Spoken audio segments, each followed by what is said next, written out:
Shalom semuanya, apa kabar? Selamat pagi semuanya. Tinian Kuala, Kong Si Facai, Hong Ponali. Nah, bulan 2 ini kita merayakan hari raya yang sangat spesial sekali. Ada Valentine's, ada Imlek. Kalau tradisi kita merayakan Xinjia di Chongqing, di China, itu semua tempat usaha tutup.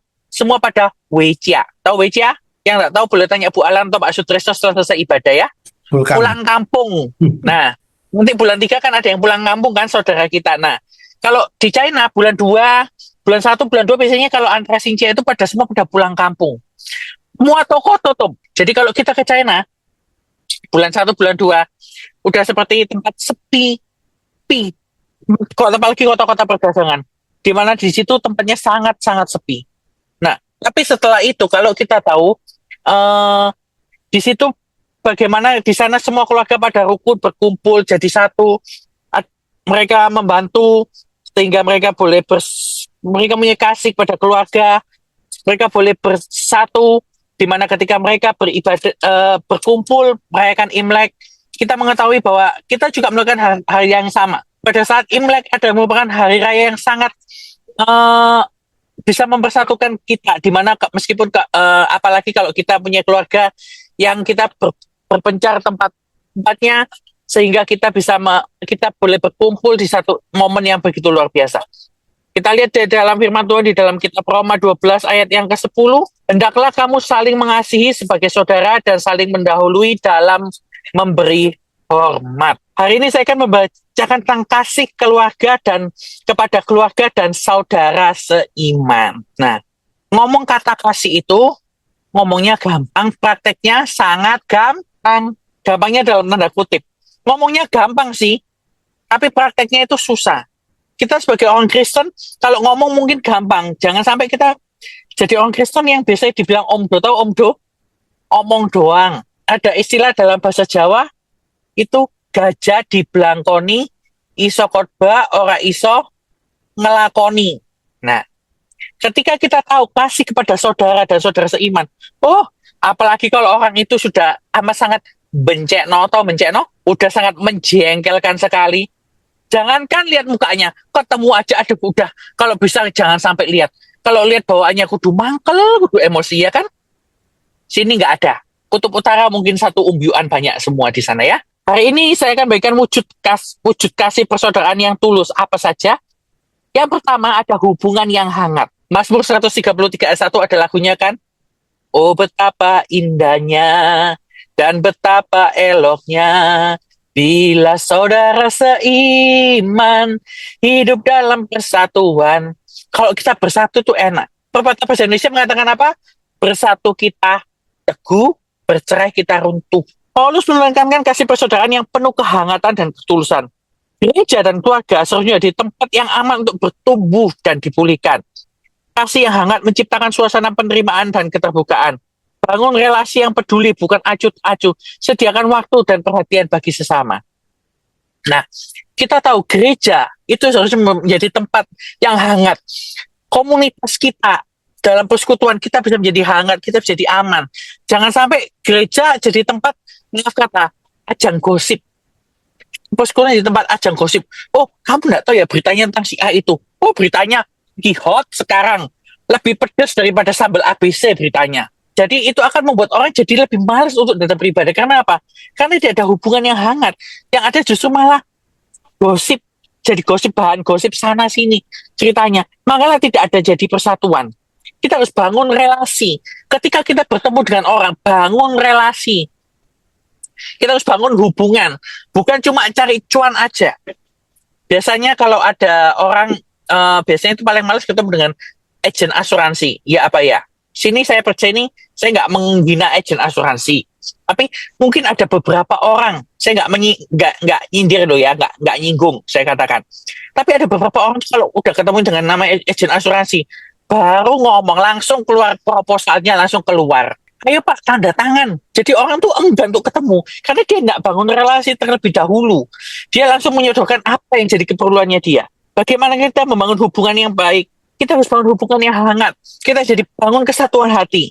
Jadikan kami satu seperti kerinduanmu, agar dunia tahu bukti nyata dari kasih-Mu. Sebelum kami pergi memberitakan kasih-Mu, mulailah dari kami lebih dulu. Jadikan kami satu.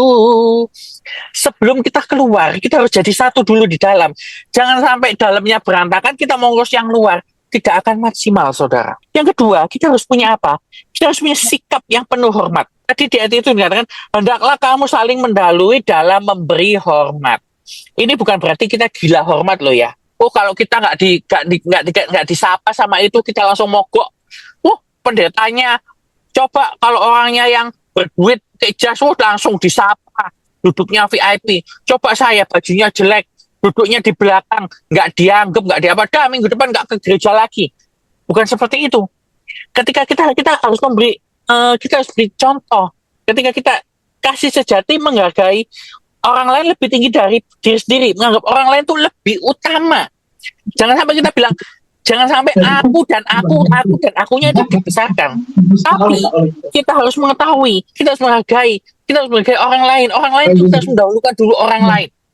Sama ketika Tuhan Yesus dia nggak ngurus dirinya, dia justru membantu orang lain. Kalau dia mau egois, Tuhan Yesus bisa menolong. Tuhan Yesus pun tidak menghargai, dia tidak mengurus orang lain. Dah, aku ngurus diriku sendiri aja, ngapain? Orang 5.000 orang datang, Tuhan Yesus peduli loh. Masih mau makan, masih mau kasih makan. Tuhan Yesus nggak peduli dengan itu. Nah, sikap hormat mencermin kerendahan hati dan kedewasaan rohani. Latih diri untuk menghargai perbedaan dan menghormati setiap pribadi sebagai ciptaan Allah. Kita harus menghargai, kita harus saling menghormati. Nah, yang ketiga, kita diminta untuk apa? Kesehatian yang erat. Kasih persaudaraan bertumbuh dalam kesehatian dan kesatuan hati. Kesatuan hati tidak berarti seragam, tapi searah dalam kasih dan tujuan sebagaimana doa Yesus dalam Yohanes 17 ayat 21. Kesehatian memperkuat kesaksian gereja di tengah dunia. Peliharalah kesatuan, utamakan kasih atas setiap hubungan pribadi. Nah, firman Tuhan hari ini mengajarkan pada kita apa? Kita menghargai kasih pada sesama. Kita diminta yang apa? Yang pertama, hubungan yang hangat. Yang kedua, sikap penuh hormat. Yang ketiga, kita diminta untuk kesehatian yang erat. Jangan sampai kita itu ketika ada orang lain, kita itu cerdik seperti ular, tulus seperti bulus. Saya nggak nyindir, tapi nyinggung. Mau nggak diundang lagi sama Bu Esti, sama teman-teman di Doria? Nggak masalah kok. Saya memberitakan apa yang sebenarnya firman Tuhan katakan. Di mana ketika kita mendahulukan orang lain, percayalah Tuhan itu nggak akan tutup mata. Ada lagunya kan? Ku semakin berkurang, Yesus makin bertambah. Ada lagunya apa? Bila saatnya nanti ku tak berdaya lagi, hidup ini sudah jadi berkat. Kita nyanyikan apa? Satukanlah hati kami untuk memuji dan menyembah, oh Yesus, Tuhan dan Rajaku. Bergandengan tangan dalam satu kasih, bergandengan tangan dalam satu iman, saling mengasihi di antara kami, keluarga kerajaan Allah. Kita sebagai garam dan terang dunia, seharusnya kita kasih contoh kepada dunia. Kita bisa bersatu, kita bisa saling menghormati, saling menghargai, bukan saling gontok-gontokan, bukan saling bertengkar, bukan saling menunjukkan, wah aku ini loh lebih ciami, aku ini lebih ciami. Bukan seperti itu. Saya katakan, oh kalau tidak ada aku, pasti tidak jalan itu persekutuan. Kalau tidak ada aku, itu pasti tidak bakal bisa apa-apa lah. Tapi kalau kita mengatakan, oh ya, semua hanya karena Tuhan, kita sama-sama saling mendukung. Percayalah, ada satu kesatuan hati dalam rumah Tuhan. Kita sebagai anak-anak Tuhan, kita pasti merasakan sukacita yang luar biasa. Firman Tuhan tidak saya perpanjang. Mari sama-sama kita punya satu kesatuan hati dalam setiap hubungan kita.